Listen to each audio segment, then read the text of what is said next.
पत्रकार परिषदेचं आयोजन तुम्ही केलंय, काय विषय काय सांगा? काल तुम्ही मला सांगा, काल काहीतरी आरोप केले गेले होते, त्यासाठी तुम्ही सगळे मीडिया माझं उत्तर मागत होतात, म्हणून मी इथे हजर आहे.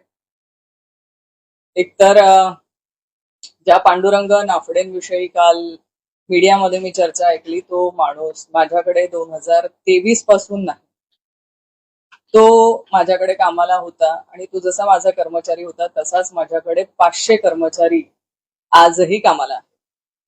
तो माझ्याकडे कर्मचारी होता. त्याच्यानंतर त्याच्यावरती काही आर्थिक अपहाराचे आरोप केल्यानंतर मी तात्काळ त्याला माझ्याकडून कामावरून कमी केले. त्याच्यानंतर त्याचा किंवा आमच्या कुठल्याही खडसे कुटुंबाचा काहीही संबंध नाही, संपर्क नाही. त्याच्यानंतर त्याच्या परिवारामध्ये काय चाललंय किंवा त्यांच्या एकमेकांच्या नवरा बायकोंच्या काय भानगडी चाललेल्या आहेत या बाबतीमध्ये मलाही तो माझ्याकडे संपर्कातच नसल्यामुळे मला माहिती नाही. आता ह्या जो तिने आरोप केला, तो पहिला आरोप मी इथे फोडण्याचा आहे. तुम्हाला सांगते की ती जी म्हणाली की मला पोलीस स्टेशनला तक्रार होऊ दिली नाही, माझ्यावरती दबाव आणला किंवा माझी तक्रार घेऊ नये म्हणून पोलिसांवरती दबाव आणला, तर मला एवढं म्हणायचंय, 1 वर्ष झाले महिला आयोगाकडे तुमची तक्रार दाखल झाली, भुसावळला तुमची तक्रार दाखल झालेली आहे महिला समुपदेशन केंद्रामध्ये, त्याच्यानंतर फैजपूर पोलीस स्टेशनला एनसी नोंदवल्या गेली.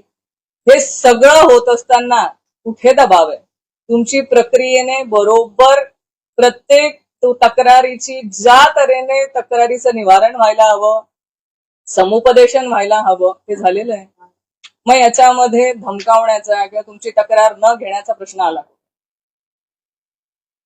सदर ठिकाणावरून म्हणजे सदर ठिकाणी सदर अर्जाची चौकशी माझे सासरचे वर लोकांवरती कोणी आले नसल्याने सदर ठिकाणावरती पोलीस स्टेशनला गेली वगैरे जाऊन दाखल करण्याबाबत पत्र दिले, परंतु मला माझे सासरचे नांदवण्यास घेऊन जातील या आशेने मी त्यांच्यावर आतापर्यंत गुन्हा दाखल केला नाही.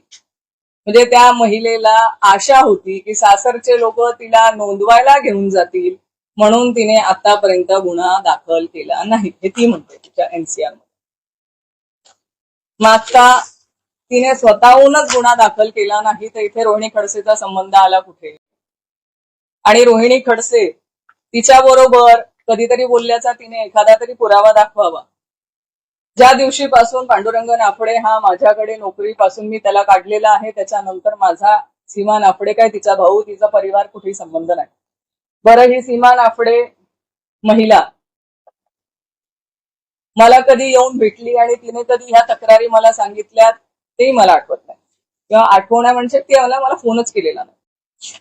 त्यामध्ये ती उल्लेख करते की मी फोन केला, मला असा कुठलाही फोन तिच्याकडनंही आलेला नाही किंवा तिने मला कुठलं पत्रही पाठवलं नाही. कदाचित पाठवलं असतं तर ते मी मदत करूच शकली असती तिला.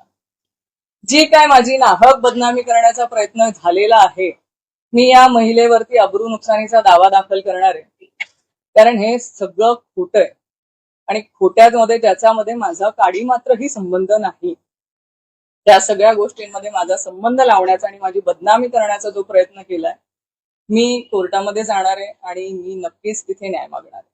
पण तो त्यांचा राष्ट्रवादी काँग्रेसचा कार्यकर्ता आहे, गुणवंत बामनोदचा माणूस आहे. त्याचा काय संबंध आहे? कार्यकर्ता आहे ना तो यांचा. हे काय पक्षाचा पदाधिकारी आहे, त्यांचा घड्याळाचा गमछा घातलेला आहे. हाच व्यक्ती तिथे घेऊन आलेला होता, हाच व्यक्ती तिथे आकाड तांडवपणा करत होता एसपींच्या समोर. एसपींना विचारा ना, साक्षीदार आहेत एसपी.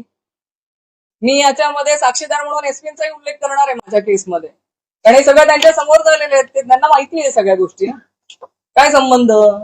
आणि ती मुलगी साधी आहे हो, त्या मुलीला जबरदस्तीने काहीतरी भूलतापा देऊन राजकारणाचा बळी ठरवतायत का तुम्ही? एखाद्या महिलेला न्याय देत असताना तिचा राजकारणासाठी वापर करतात. तिला न्याय द्या ना, न्याय द्यायसाठी तुम्ही त्या खुर्चीवर बसलाय, तुम्ही काय राजकारणाचा फायदा घेण्याचा प्रयत्न करतायत? लाज वाटली पाहिजे रुपाली चाकणकरला.